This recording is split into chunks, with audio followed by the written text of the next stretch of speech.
Hi, I'm Laura Hamblin, and welcome to Understanding Arizona's Paid Sick Time Law. Now, before I go into this presentation too far, I want to recognize the two organizations that made the presentation possible, and that's SCORE of Northern Arizona, and Yavapai College Small Business Development Center, or as I refer to them fondly, the SBDC. Both of these organizations are excellent resources for entrepreneurs and small businesses. If you want to start a business, if you want to improve your business, if you want to learn more, just like you're doing now by watching this presentation, SCORE and the SBDC offer their services, and get this, for free. Almost all of their services are offered for free. So it's all small business owners should take advantage of this. Okay, let's start. This is me. I'm Laura Hamblin. I'm an attorney and human resources consultant in Prescott, Arizona. And before I move on, because I'm a lawyer, I have to give you this disclaimer that the information I'm going to share today is for informational purposes only. It's not legal advice. And by watching this webinar does not make does not establish an attorney-client relationship. Okay, have to get that out of the way. All right, in 2016, the Arizona voters passed Proposition 206, which then turned into the Fair Wages and Healthy Families Act, which is the paid sick time law is part of that law. It was passed by a good margin, 58.33% of voters. It was later challenged in court, but it was upheld. And there are two parts to the law, and I'm just going to briefly talk about the minimum wage part.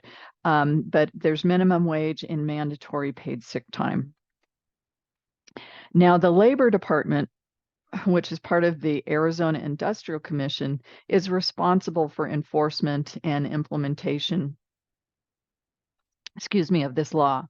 And shortly after the law was passed, they issued some rules and have published 37 pages of frequently asked questions. Yes, 37 pages. And you can find that on their website, the FAQs as well as the posters. And you are required to post the minimum wage poster and the paid sick time poster. And they're in English and Spanish. And it's my understanding you have to post both of those. But if you want to learn more about this law, although I should be able to provide you with quite a bit today, you can certainly look at those frequently asked questions. Okay, my slides are being slow here. In 2016, after the law was passed, the minimum wage was increased in 4 graduated steps from $8.05, which is what it was when the law was passed, to $12 an hour. Since 2020, well, actually, it was even before the law was passed, the minimum wage increases based on the cost of living. The consumer price index for all goods, I can't remember exactly what it is, but that's what this is based on, is the cost of living from August to August each year determines the January increase for the following calendar year. Now, the tipped wage can be $3 an hour less than the regular minimum wage, as long as tips add up to the minimum wage for all hours worked. So if you have a restaurant and servers accept tips, you can pay them $3 an hour less than whatever the regular minimum wage is at the time, as long as they report enough tips to cover that $3. Now, here is just a big slide of lots of figures. This is the minimum wage since 2010. And the green here are the graduated steps that I talked about that were part of that the minimum wage law when it was passed. And 2025, which is, I'm doing this presentation on September 14th, 2024, and they just announced the consumer price index increase that will dictate next year's minimum wage. And if my math is correct, it will be a 35-cent increase. So it will jump up from $14.35, which is what it currently is, to $14.70. So, but if you're watching this, this is not official. It hasn't been announced on the Industrial Commission's website yet. So please just double check with the Industrial Commission. Go onto their website if you're not sure when you're watching this. So paid sick time, this is what you're here to learn about. There's an employer definition for paid sick time, and it actually applies to virtually all employers except the state and federal government. And that's because voters cannot pass a law for the state and federal government. But it applies to everyone else. Nonprofits, for-profits, a lot of nonprofits think that they're not covered by employment laws, but they are. And it applies to employers with even one employee. So it's really important that employers understand this law. Now, what employees are covered? Well, virtually all employees are covered. The full-time, part-time, and temporary employees are all covered by this law. Now, there are a few exclusions. Employees who are children of the business owner or siblings, their brother or sister of the business owner. You don't have to, in that case, provide paid sick time. You can though, of course, you can, especially if they're working alongside others. They might get a little mad at you if you're not providing it. Casual babysitters who work in your home. This is the Friday night, date night situation, not a nanny who provides daycare services, 5 days a week. That person you would have to provide paid sick time, but not the casual babysitter. And of course, state and federal workers are not covered because this law does not cover them. All right. Paid sick time is a guarantee of paid time off for reasons listed in the law. And I'm going to talk about those later in this presentation. I encourage employers to view it as wage replacement for time missed. So if someone's scheduled to work 32 hours during the week and they normally work 40 hours and they say, well, I want to use my paid sick time to give me 40 hours, that's not the intention of this law.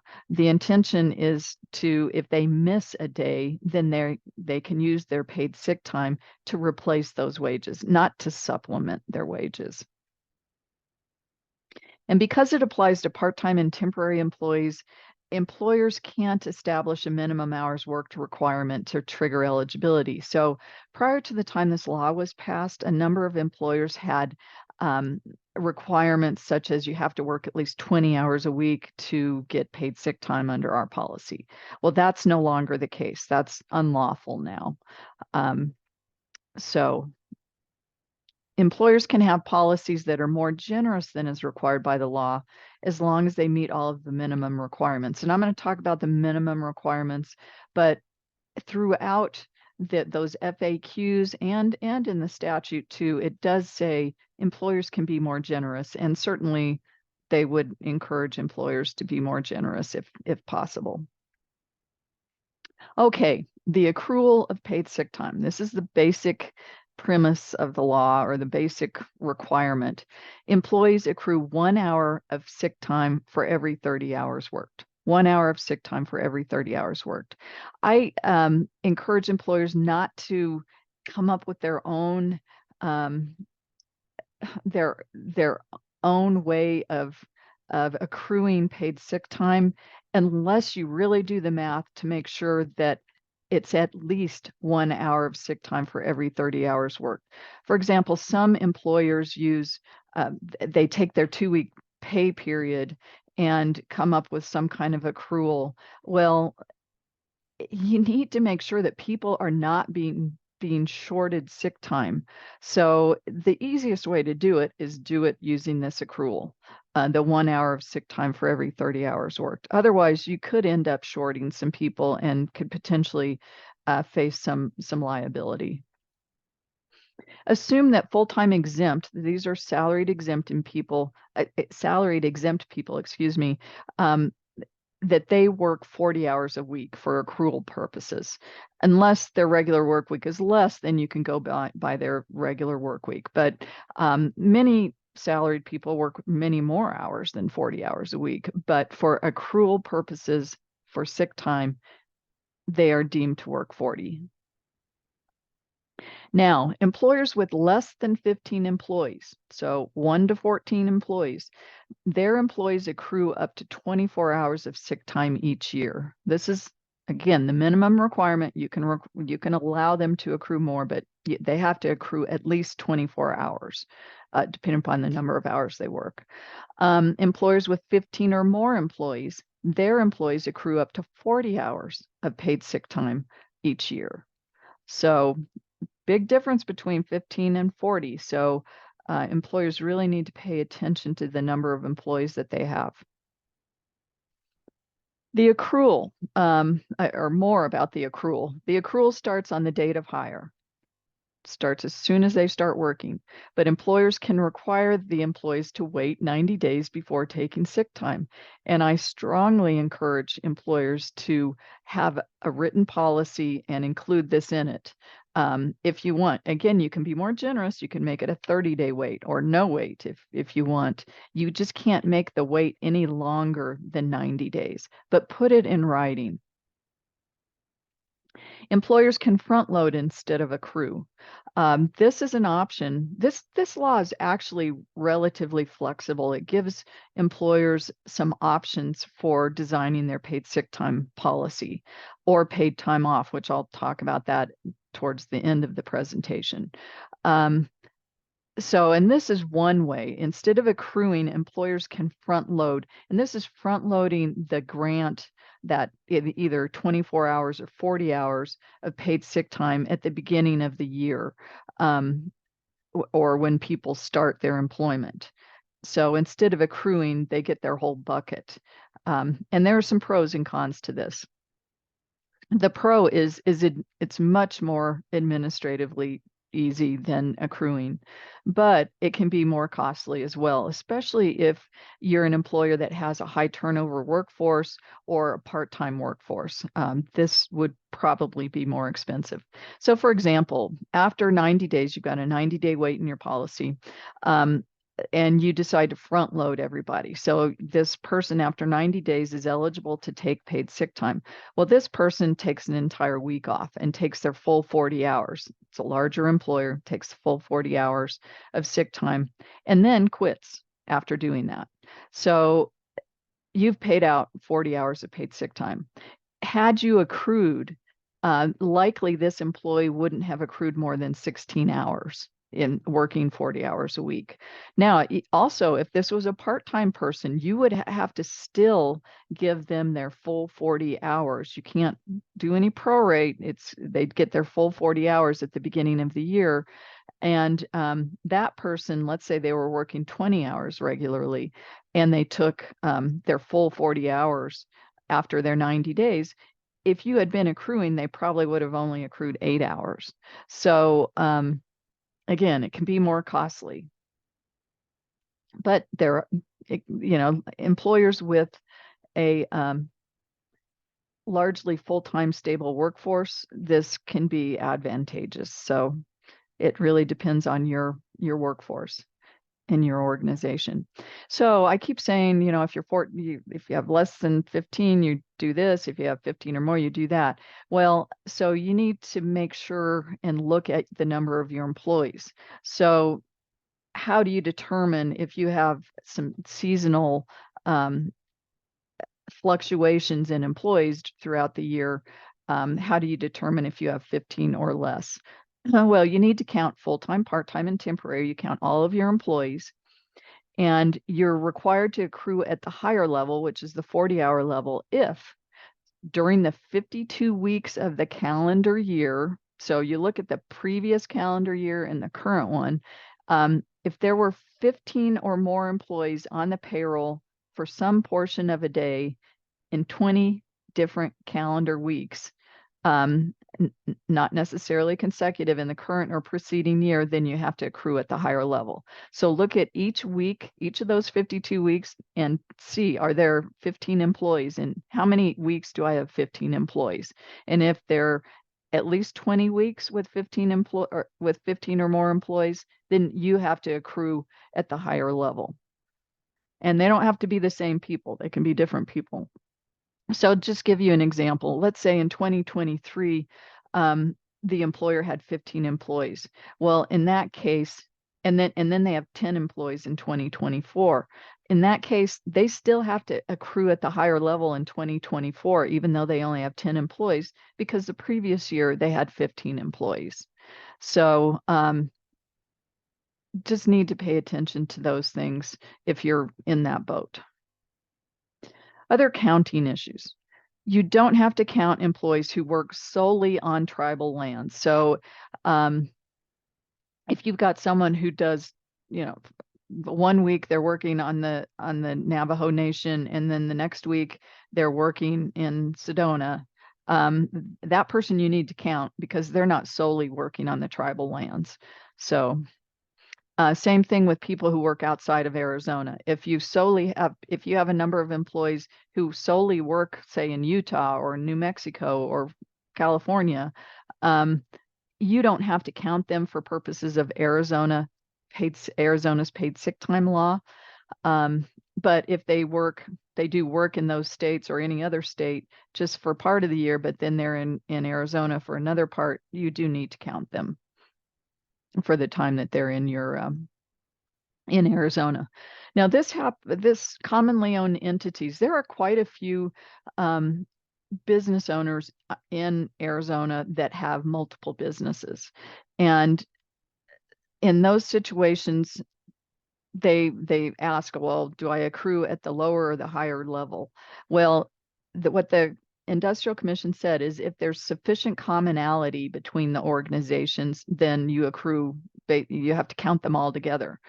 If they have overlapping executive directors, officers, if they have the same person doing payroll for everybody, or scheduling, or human resources, or they have shared supervisory authority or shared employees, then in that situation, they would be lumped together as one organization.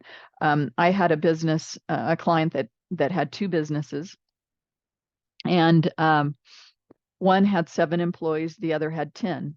So both of those, if they were separated, they're accruing at the lower level. But they did have some of this sufficient commonality in their operations, and so they had to accrue at the higher level because you add those two together, it's 17 employees. So they're above the 15 employee threshold. Now, how is a year defined? Now, it seems pretty easy. Well, it's 12 months. Well, but there could be different years. The law defines a year as a regular and consecutive 12-month period as determined by the employer. So it's up to you as the business owner. Most businesses use a calendar year because it coincides with the payroll year. So it's much easier for record keeping purposes. But there are some businesses that use a fiscal year or the employee's anniversary year, and that would be anniversary from their hire date or the hire date to the anniversary of their hire date. Some employers still have July 1st as the beginning of their year. That's when this law went into effect. The paid sick time portion of the law went into effect on July 1st, 2017. So employers cannot prorate the first partial year. So let's say, for example, you have a calendar year for purposes of paid sick time, and someone's hired on July 1st, which July 1st to December 31st is 6 months.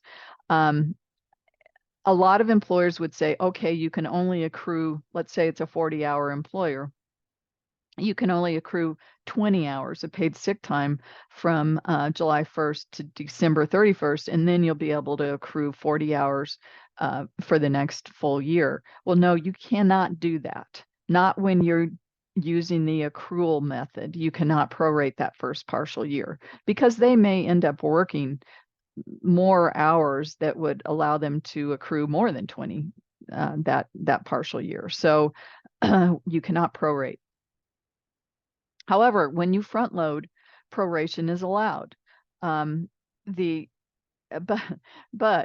there's a big but on this one. So you can, in that instance, say the example I just gave, that person's hired on July 1st.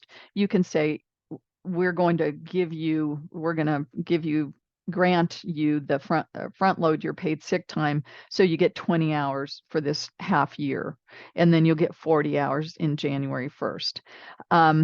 What the Industrial Commission says is that towards the end of that period, that 6-month period, the employer needs to look at, do a comparison. Okay, the 20 hours that were front loaded, and then look at the number of hours that the person actually worked. Had you accrued, would that person have earned more than 20 hours? And if so, the employer needs to supplement the employer or the paid sick time for that employee.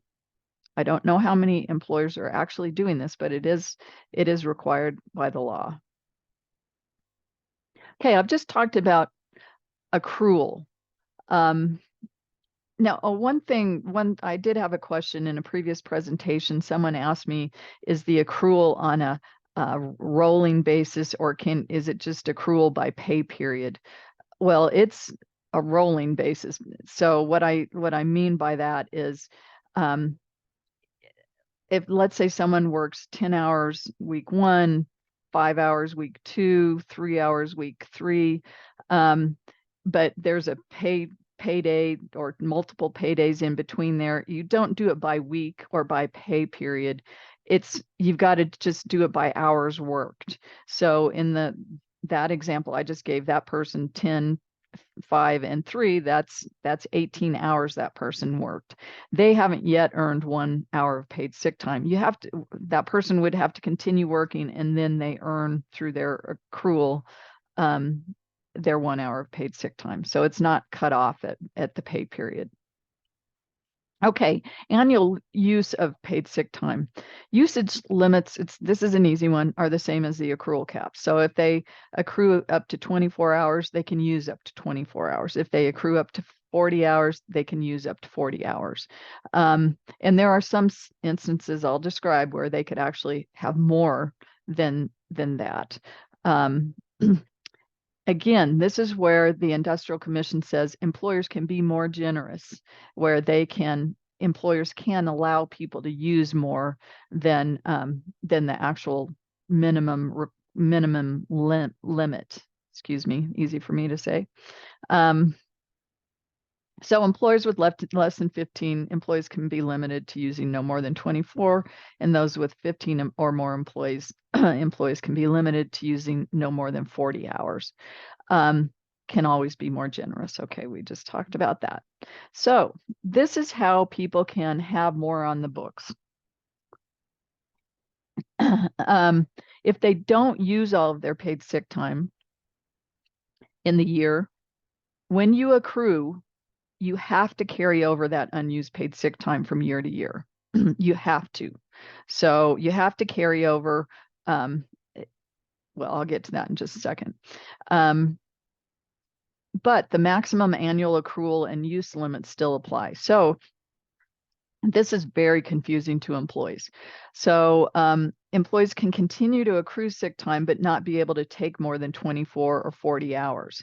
So this is the example to illustrate why this can be confusing. So let's say I'm an employee, I accrue 24 hours of paid sick time. I work for a smaller employer, but I only use 4 hours in my first year. In year 2, 20 hours carries over because that's 20 hours of unused paid sick time carries over to the next year. And then I don't take any, I accrue another 24 hours. So the employer is required to allow me to accrue up to 24 hours each year, regardless of the accrual. So I accrue 24 more hours. That 20 and 24 comes out to 44 hours. So I can be limited, though, if I were to get sick or my child was to get sick or whatever other reason that's covered by the law, I can be limited to taking only 24 hours of paid sick time in year 2, even though there are 44 hours on the books. So that's where it gets to be very confusing to employees. So the employee can be limited to taking only 24 hours or 40 hours if it's a 40-hour employer. However, the employer, if you want, you can allow them to take more. It's, again, the employer's decision on that. Now, the purpose of the carryover is to allow employees to have a balance of sick pay at the beginning of the year, because if there wasn't any carryover, the balance would always be low in the first few months of the year. It would, because the accrual would start over, and it would take them a while to earn that 24 or 40 hours. So that's the purpose of the carryover. However, the amount carried over can be capped at the maximum annual amount. So in that example that I gave you in the last slide or a couple slides ago, where I had 44 hours at year end, in that situation, the amount carried over can be limited to 24 hours. In that example, it would be 24 hours. So I would either forfeit, depending upon what my employer says and how the policy is designed, I might have to forfeit that additional 20 hours. So 24 is carried over. There's a balance of 20. It's either forfeited or the employer can pay it out, kind of like a bonus, that additional amount. Or the employer can just carry it all over, allow the employee to carry it all over. But again, if you've got someone who just never takes their sick time, if you allow them always year after year to carry over, that can really add up. So yeah, there probably should be some limitation eventually on how much can be carried over, but that's again up to the employer. You can be more generous. Now, if you front load, we've been talking about accruing where carryover is required. When you front load, carryover is not required. The employees can be required to either forfeit their unused sick time at year end, or you can pay it out, or you can carry it over if you want. Again, that's being more generous. But the law says that you can, if you front load, you can require employees to forfeit their unused sick time. Remember, though, it's human nature. If someone knows that they're going to forfeit some paid time off, they're going to take it before they forfeit it. So you may have a bunch of people taking their paid sick time at the end of the year because they know they're going to forfeit it. So this is an example of where you can really be generous, but it doesn't really cost you that much more, because this is something you would pay out anyway if they had taken it. So you might want to use it like a year-end bonus if they don't take their paid sick time, that you pay it out. This is, again, only when you front load. But the same purpose is achieved as a carryover, because there's no requirement to carry it over, because the employer is giving that employee their full bucket of paid sick time at the beginning of the year. Okay, I already mentioned this, that you can pay it out if you want, require them to forfeit it, or you can carry it over. When accruing, employees can't pay out at year end. You can't pay out the entire amount unused, only the amount above the caps, the 24 or the 40, when you do the accrual method. I hope people understand that. Okay, now what about the rate that I pay people when they're out on paid sick time? Well, for the most part, most jobs, they're paid at their regular rate of pay. And but there are some jobs where employees are on a commission, or maybe they're paid on a piece rate basis, something like that. In that instance, what the employer should do is, in advance of someone going out on paid sick time, they should determine what the paid sick rate will be. And there are 4 options that the Industrial Commission gives. The first is an agreed upon rate between the employer and employee, or wages would have been paid if known, reasonable estimation of wages that the employee would have been paid, or an average hourly rate for all wages from the previous 90 days. The first one is actually the easiest because you can put it in your policy or you have to put it in writing to the employee. What you should, in this situation, you can determine a fair rate of pay, maybe based on what the commission or whatever their compensation has been. Um, reduce that to a rate of pay and a fair rate of pay for the employee. And then you can put that in the policy or in just a document to that employee. If you go out on paid sick time, your hourly rate will be X. And if you do that, the industrial commission says that's deemed to be that the employee agrees to it. So you can do it that way or choose one of these other ways. Tipped employees.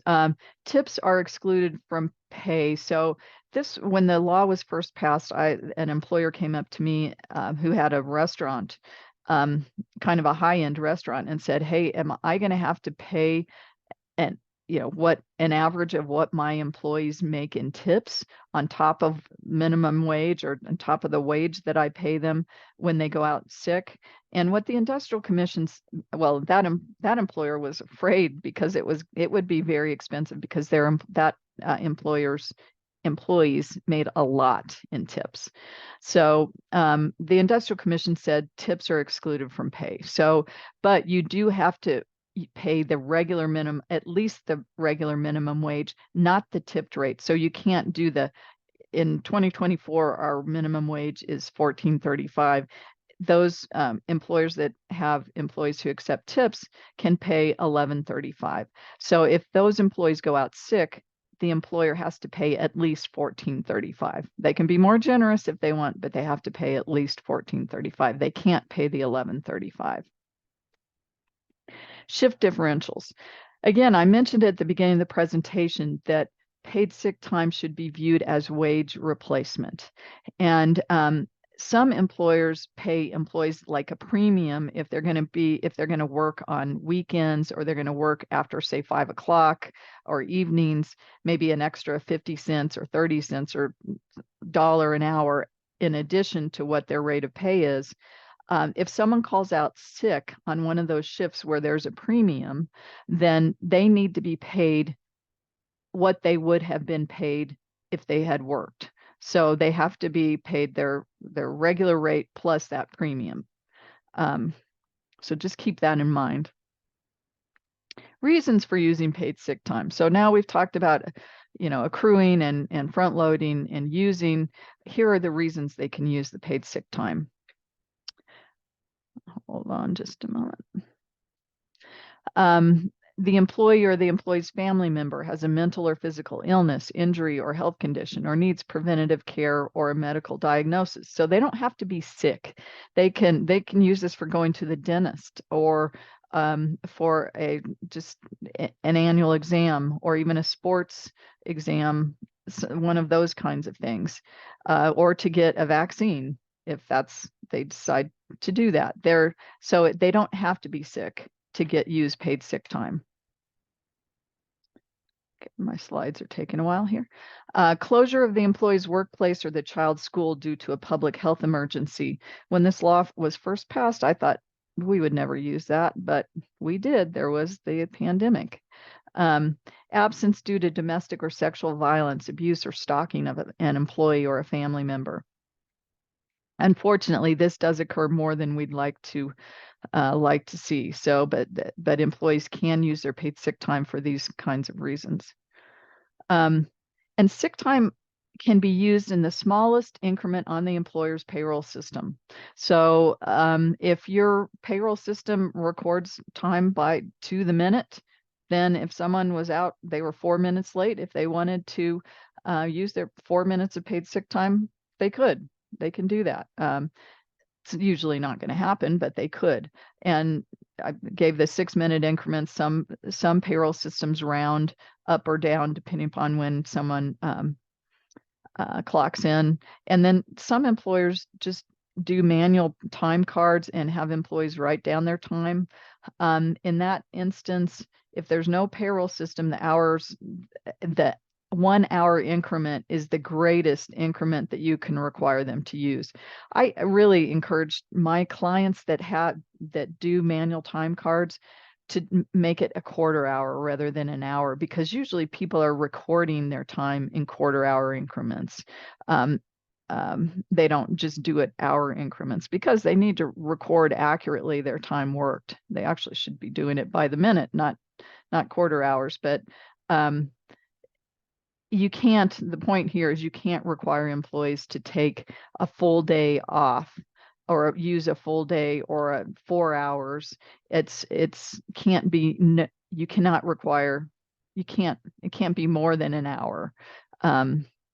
They can use more than an hour if they're off for more than an hour, but you can't, if they're only off for 15 minutes and you say, no, you can't use it, it's got to be at least an hour, then in that situation, or it's got to be at least 4 hours, that would be a violation.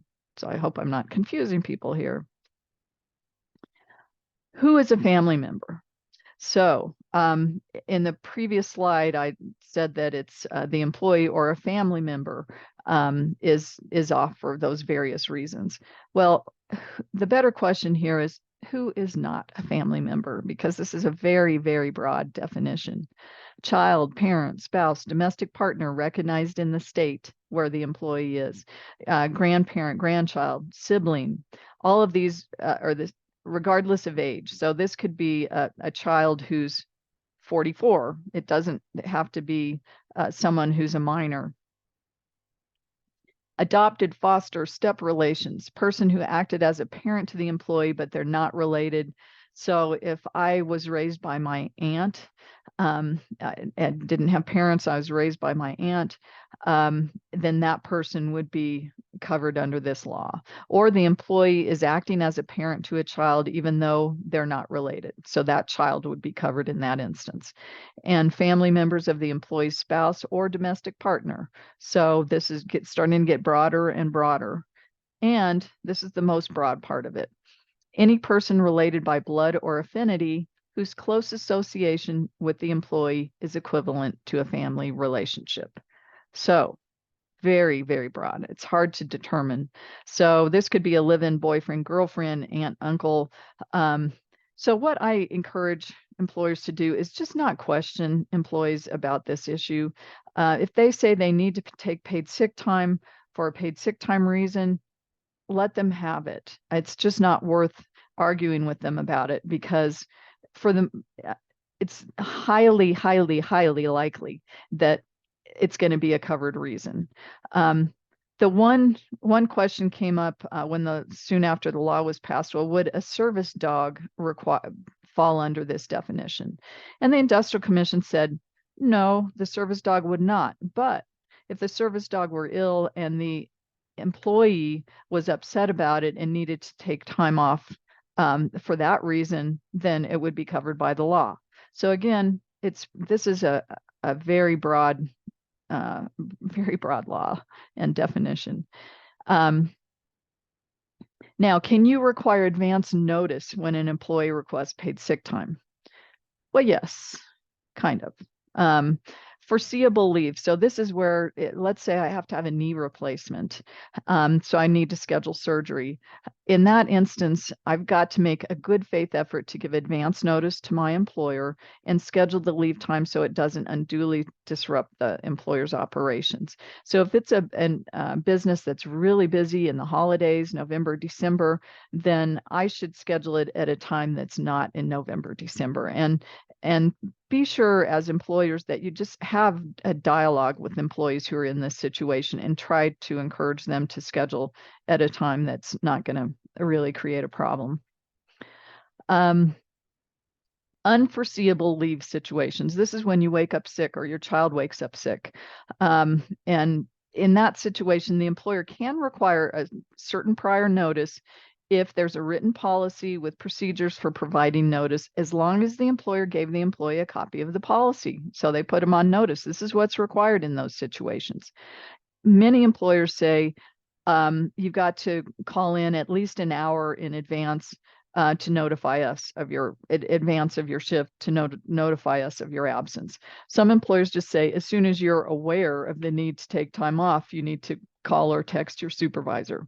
I have one client that has operates a daycare program. And in that situation, they require employees to notify at 8 o'clock the night before their shift. And that's because they open the daycare at 6 a.m.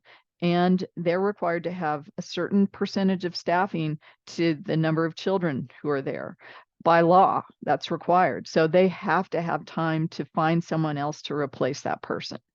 And so that is reasonable for that employer to do the 8 p.m. requirement.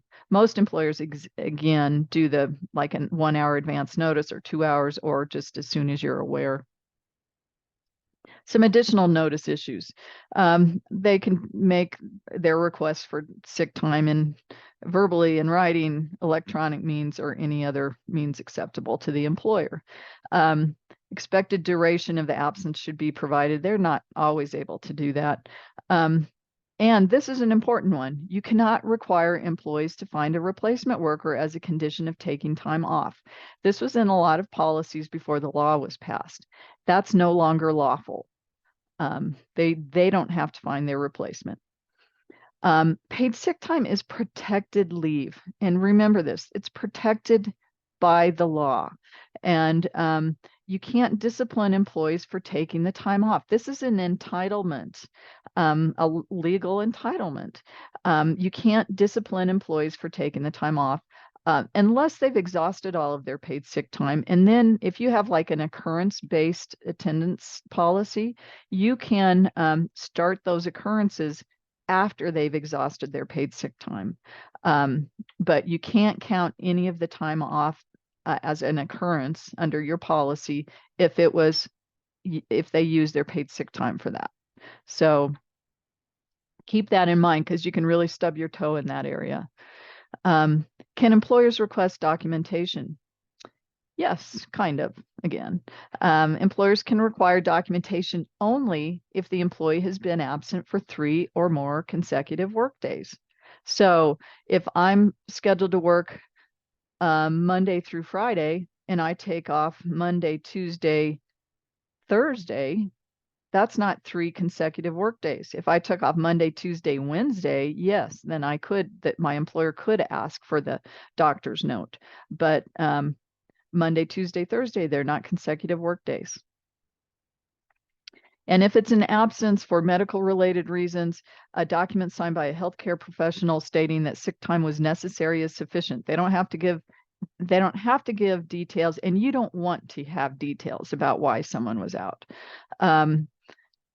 Now, if you're a large employer, and this is an employer that has 50 employees or more, then they're covered by the Family and Medical Leave Act. If you have less than 50 employees, you are not covered by the FMLA. Many employers don't realize that. Under the FMLA, which is a federal law, there are some requirements to have detailed information about the medical condition. And in that instance, you'd have to follow, if you're covered by that and it's the time frame that requires it, then you have to follow the Family and Medical Leave Act. For domestic violence absences, a police report, protective order, witness advocate, attorney, or employee's written statement is sufficient. So all of those types of documents they can provide. Termination, rehire, successor employers. These are just some additional things to be aware of. There's no requirement to pay out unused paid sick time upon termination of employment, regardless of why they left. So this is something else you need to put in your policy. If you're not going to pay out unused sick time upon separation, put it in the policy so that they know that in advance. Now, if you do, let's say somebody quits and they forfeit 20 hours of paid sick time, and then they realize that the grass wasn't greener on the other side and they want to come back to work, and you decide to rehire them 6 months later. Well, since it's within 9 months of separation, if in that situation I forfeited 20 hours of paid sick time, that has to be credited to me so that I can use it as soon as I come back. There no 90-day wait in that situation. Now, because I've got the 20 hours when I was rehired, that doesn't mean I get to accrue an additional 24 or 40. That's part of that 24 or 40. So I either get to accrue an additional 4 or an additional 20, depending upon the size of the employer. Now, if a new employer takes over, and I won't go into a lot of detail on this, but they basically, the employers are, if the employees are hired by the new employer, they're supposed to retain their unused sick time. And it, depending upon the type of purchase it is, that may not be the case, but well, that doesn't happen that often. Okay, paid time off and paid sick time policy options. This is something that employers often ask. I've got a PTO policy, a paid time off policy. Can it comply with the paid sick time law, or do I have to have a separate paid sick time policy? No, you don't have to have a separate paid sick time policy. You can, but you don't have to. But if you do just a PTO policy, it must comply with the paid sick time law. So it's got to meet all of these requirements that I've just talked about. So it applies to all employees. They start accruing on day 1, or you front load on day 1. You can have the 90-day wait. You can't have a longer wait. A lot of times PTO policies don't kick in until the employee has been there a year. You can't do that if you want it to be your paid sick time policy, to comply with the paid sick time policy. Again, if you have a separate policy, if you have a paid sick time policy for everybody, and then you have this PTO policy for others, you can have, in that situation, a 1-year wait. But that's because you're not using it to comply with the paid sick time obligation under the law.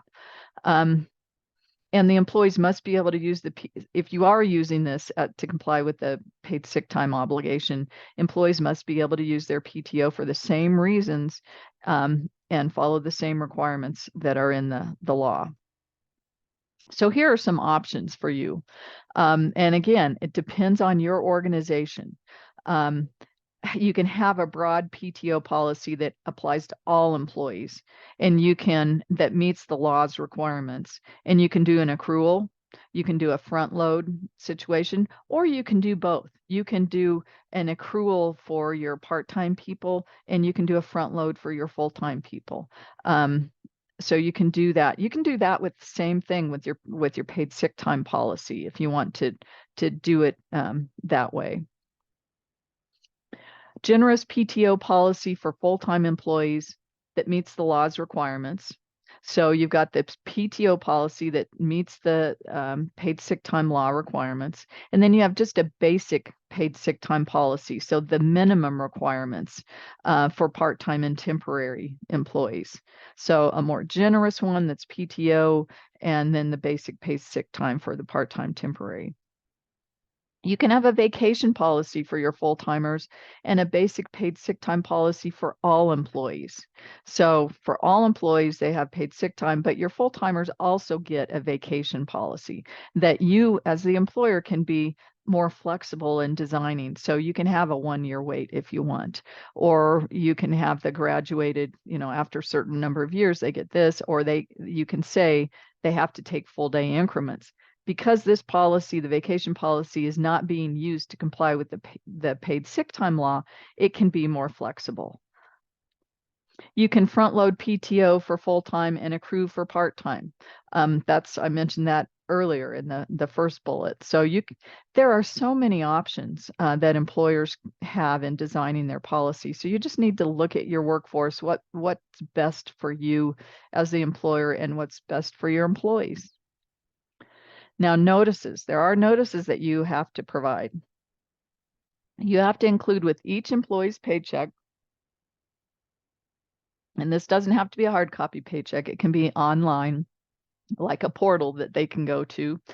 3 things: the amount of earned sick time they have available to use in the year, the amount of sick time the employee took in the year, so the number of hours, and the amount of pay they receive for paid sick time. So what they were paid for taking that paid sick time. So what they've got available, what they took, and what they were paid. You also have to provide the notice of their rights concerning paid sick time. Those are the posters, as well as the poster on the minimum wage. And you can get them at azica.gov.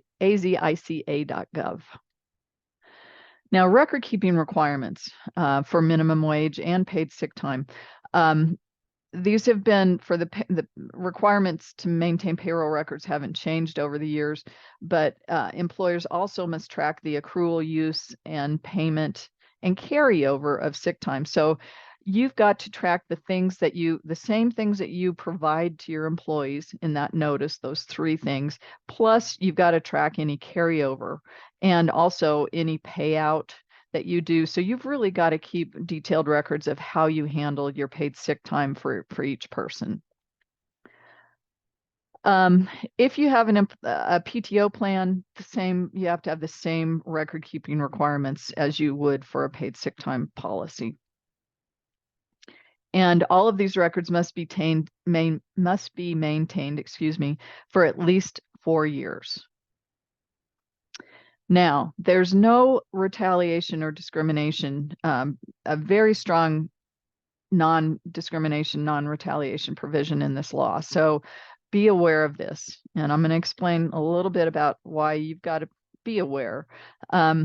Retaliation is defined as the denial of any right under the law, any threat, discharge, suspension, demotion, reduction of hours, any other adverse action taken against the employee. So, and adverse action could be a written warning.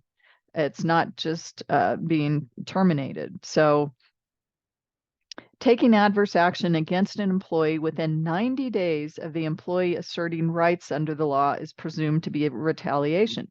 Asserting rights could be taking a day of paid sick time.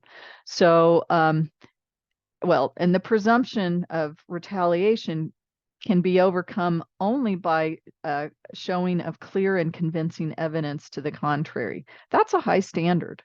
So it's so important that employers document why they take corrective action against people so they can't claim it's retaliation. So for example, if I took a day of paid sick time 2 months ago, and then today I falsify a record, a business record, and I'm suspended or terminated, I could go down to or even if I had a written warning for job performance reasons, I could go down to the Industrial Commission or do this online actually, and claim that I was retaliated against for taking a paid sick time day 2 months ago. The burden is then on the employer to show that no, it had nothing to do with Laura taking a day of paid sick time 2 months ago. It's because she falsified a business record. And this is, Industrial Commission, this is what she did. So you've got to be able to really, it's so important to have documentation. Because if you're not able to prove that it wasn't retaliation, there are penalties. And there are penalties for other things as well. So if there are unpaid wages, this is typically in the minimum wage situation, or unpaid sick time, the employer must pay the balance that's due plus interest, an amount equal to twice the unpaid balance. So that's considered treble damages. So plus attorney fees and costs if an attorney was involved in helping that employee get filed a complaint. So let's say as an employer, I didn't pay an employee $200 in sick time. I denied them sick time.